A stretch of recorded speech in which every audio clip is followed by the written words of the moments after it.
Monsoon का मौसम हर साल अपने साथ बहुत सी ऐसी वबाई अमराज लाता है जिन्हें बहुत से लोग जानते तो हैं, लेकिन उनसे बचाव के लिए मुख्तलिफ तदाबीर के बारे में उन्हें इल्म नहीं होता।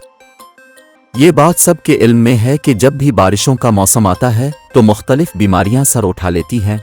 ख़ास तौर बच्चे इन बीमारियों का आसान हदफ होते हैं।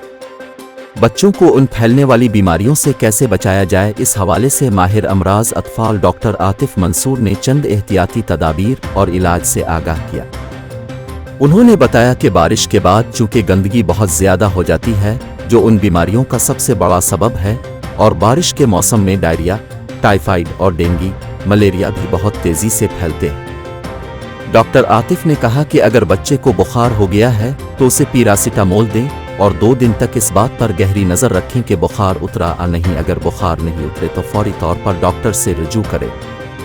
बच्चे को अगर वायरल बीमारी होगी तो वो 2 दिन में ठीक हो जाएगी, बसूरत दीगर बीमारी शदीद नौयत की हो सकती है।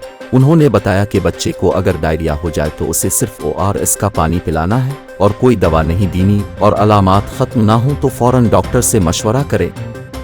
डॉक्टर आतिफ का कहना था कि इन बीमारियों से बचने के लिए सफाई का ख्याल रखना बेहद ज़रूरी है।